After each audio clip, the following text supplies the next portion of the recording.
पश्चिम बंगाल की voter list से 58 लाख नाम हटे। एसआईआर पर ममता बनर्जी का चुनाव आयोग पर गंभीर आरोप। नमस्कार, मैं रियांशी और आप देख रहे हैं खबर समय। पश्चिम बंगाल में स्पेशल इंटेंसिव रिवीजन यानी कि एसआईआर के तहत जारी नई वोटर लिस्ट को लेकर सियासी घमासान तेज हो गया है।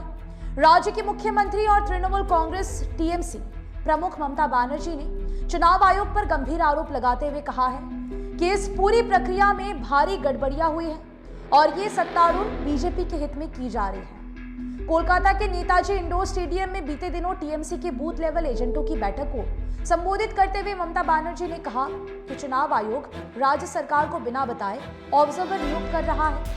उन्होंने आरोप लगाया कि एसआईआर के दौरान मतदाताओं की मैपिंग में गंभीर त्रुटियां हैं और कई योग्य मतदाताओं के नाम गलत तरीके से हटाए गए हैं।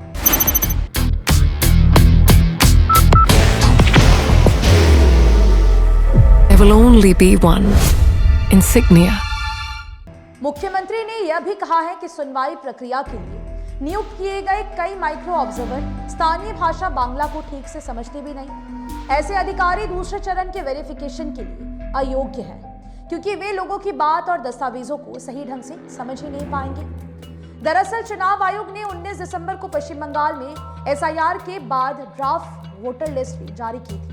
इसके अनुसार राज्य में कुल मतदाताओं की संख्या घटकर 7.08 करोड़ रह गई है, जबकि पहले ये 7.66 करोड़ थी, यानी करीब 58,20,000 से ज्यादा मतदाताओं के नाम सूची से हटा दिए गए हैं। नई लिस्ट जारी होने के बाद अब सुनवाई की प्रक्रिया शुरू की जा रही है।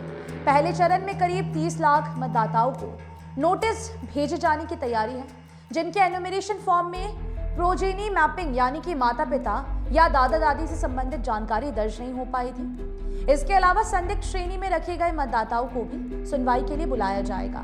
चुनाव आयोग की जांच में सामने आया है कि कई मामलों में मतदाता और उनके माता पिता या दादा दादी के बीच उम्र का अंतर असामान्य रूप से कम है। बाहर की भागदौड़ अब नहीं तोड़ेगा आपके घर का सुकून। SBM गोल्ड UPVC विंडोज, आपके घर का सुकून। कुछ मामलों में एक ही व्यक्ति को कई मतदाताओं का पिता या दादा दर्शाया गया है। इन्हीं संदिग्ध प्रोजेनी मैपिंग मानते हुए विशेष जांच शुरू की गई है। आयोग के अनुसार शुरुआत में ऐसे मामलों की संख्या करीब 1,67,00,000 थी, जो प्राथमिक जांच के बाद घटकर 1,36,00,000 रह गई है। इन्हीं मामलों में चरणबद्ध तरीके से सुनवाई के नोटिस जारी होंगे। बता दें कि सीमा से सटे जिलों पर विशेष ध्यान दिया जा रहा है। दादा दादी या परदादा परदादी के नाम पर सबसे ज्यादा संदिग्ध मैपिंग मुर्शिदाबाद जिले में पाई गई है, जहां ऐसे मतदाताओं की संख्या 4 लाख से अधिक है। इसके बाद दक्षिण 24 परगना और उत्तर 24 परगना का स्थान है। ड्राफ्ट सूची से नाम हटने के मामले में भी दक्षिण 24 परगना सबसे ऊपर है, जहां 8 लाख से ज्यादा मतदाताओं के नाम काटे गए हैं। आयोग का कहना है कि कुछ मामलों में तकनीकी या डेटा एंट्री की गलती हो सकती है, लेकिन बड़ी संख्या में गड़बड़ी और फर्जीवाड़ी की आशंका से इनकार नहीं किया जा सकता। अब सबकी नजर आने वाली सुनवाई प्रक्रिया पर टिकी हुई है। फिलहाल मुझे दीजिए इजाजत। आप हमारी खबरों को YouTube पर भी देख सकते हैं। हर समय खबर समय। धन्यवाद।